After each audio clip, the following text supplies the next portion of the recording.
Jean, paano ko kaya sasabihin kay mama lahat na, Ma, di po ako okay. Ma, sobrang lungkot ko po. Ma, may masakit po sa akin. Ma, nahihirapan na po ako. Ma, gusto ko na pong sumuko. Ma, sobrang pagod na po ako. Tulungan mo ako, Ma. Hindi ko alam kung hanggang kailan ko po ito kakayanin. Ngayon wala ka na, lahat ay naglaho na.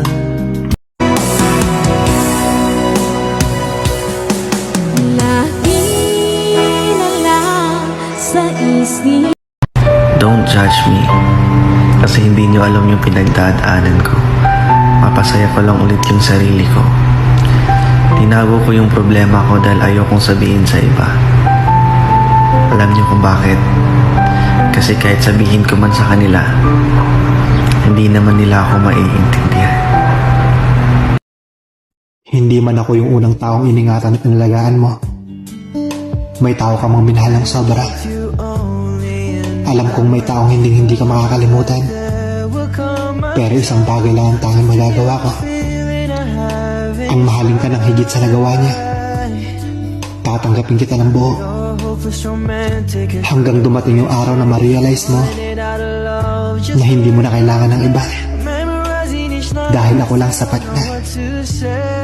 Mahal na mahal kita. What to say? Don't know what to do whenever you want it. Don't know what to say. My heart is floating in tears.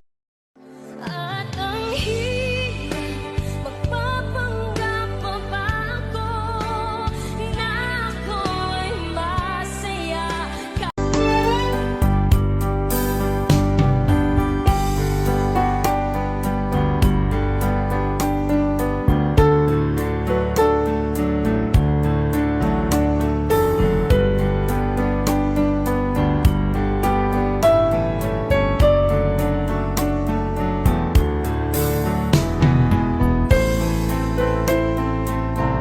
Sabit na mahalikan, mayakap ka, masayaw sa ulan.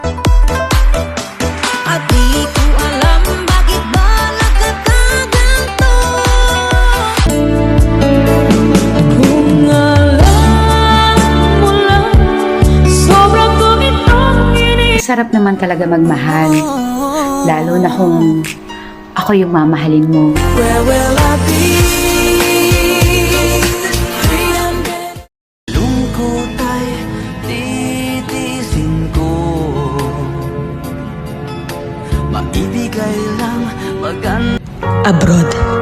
Masarap pakinggan para sa iba. Sabi nila, kapag nasa abroad ka, masaya at maginhawa. Pero ang totoo niyan, kaakibat nito ang lungkot at pangungulila.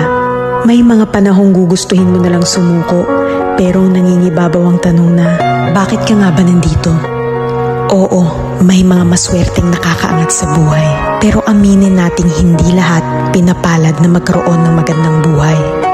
Basta tandaan mo, lahat nagsisimula sa pinakababa bago ka makarating sa itaas. Kapalit ng bawat paghihirap ay ang buhay na pinapangarap. Walang imposible sa taong may tiyaga. Magugulat ka na lang, napalitan na ang mga salitang pagod na ako ng buti na lang hindi ako sumuko. Buhay abroad.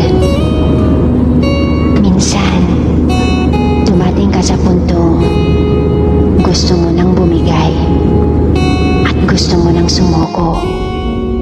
Titingin sa kawalan, sabay iyak na lamang habang kaya kapangunan. Tiis at tiyaga lang ang labanan. Ganyan ang buhay abroad. Nagtitiis at nagsasakripisyo para sa pamilya.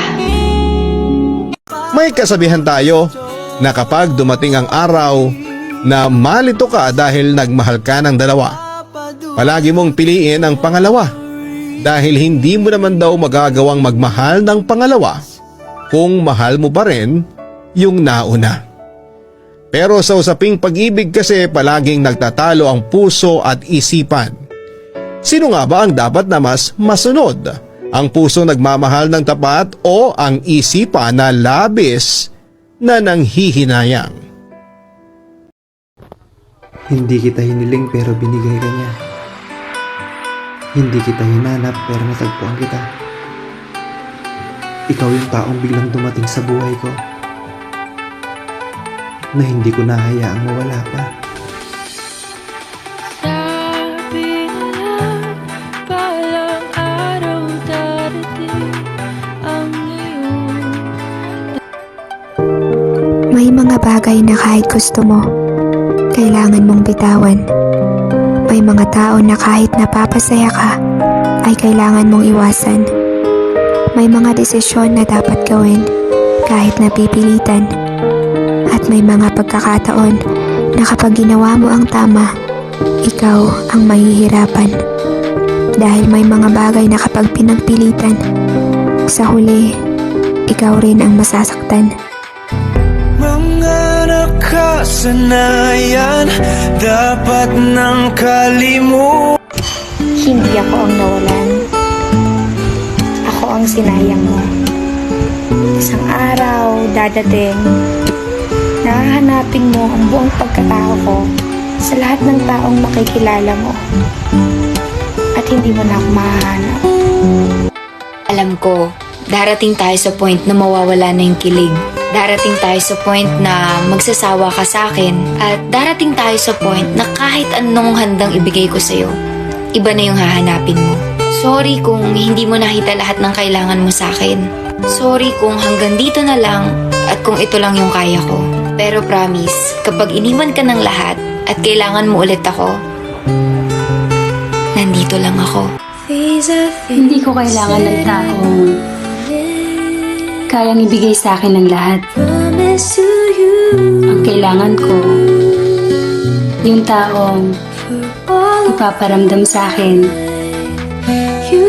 na pinakamahalaga ako sa lahat.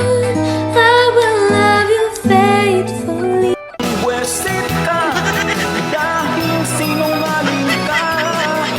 Marites ka nga tatagi.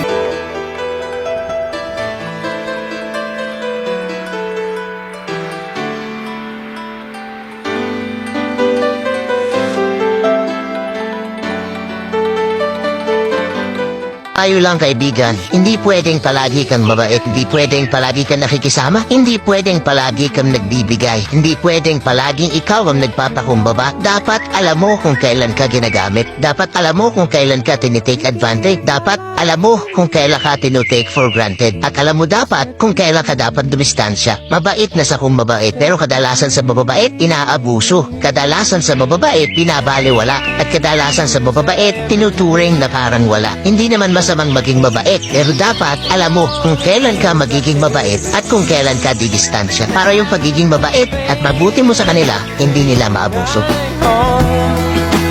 Mahal ka? Sure ka? Mahal ka pero hinayaan ka. Mahal ka pero di ka man lang nilalambing pag nagtatampo ka. Mahal ka pero hindi ka man lang iniintindi. Mahal ka pero di ka man lang i-message pag online siya. Mahal ka pero napol pa rin siya sa iba. Mahal ka pero hinahayaan kang masaktan. Pucha, hindi pagmamahal yun. Huwag kang hangal. Gumising ka. Dumating ka sa buhay ko, pero hindi ka maling tao. Tinadhana lang tayo sa maling pagkakataon at maling panahon. Kung dumating man ang araw na mawala na tayo ng balita sa isa't isa, pahalagahan mo sana ang mga alaala na sabay nating binuo na minsan naging ikaw at ako. wala na ba ako sa iyong puso? Ang bigat sa dibdib pag ang dami mong gustong sabihin, pero mas pinipili mo na lamang ang manahimik. Sabi nga ni Catherine Bernardo, huwag mo akong mahalin dahil mahal kita. Mahalin mo ako dahil mahal mo ako. Because that's what I deserve. Pero ang totoo, kahit mahalin mo pa yung tao ng sobra pa sa sobra, gawin mo lahat para sa kanya, iparamdam mo kung gaano siya kahalaga. Kung hindi talaga kayo para sa isa't isa, hindi talaga eh. Masakit pero kailangan natin tanggapin na kahit gaano pa kakapal ang libro na ating binabasa, ay meron pa ring huling pahina na nakasulat ang salitang wakas. Bakit ba lagi na lang kayong mga girls ang tama? Bakit? Ano bang English ng lalaki? Male. Basahin mo sa Tagalog. Mali. Oh, di ba? Kaya huwag ka na magtaka. Ganun ba yun? So, kaya pala mas malalaki kaming mga boys kaysa sa girls kasi ang Tagalog ng girl ay babae. Hindi no, mali ka doon. Paano naging mali yun? Kasi nga, may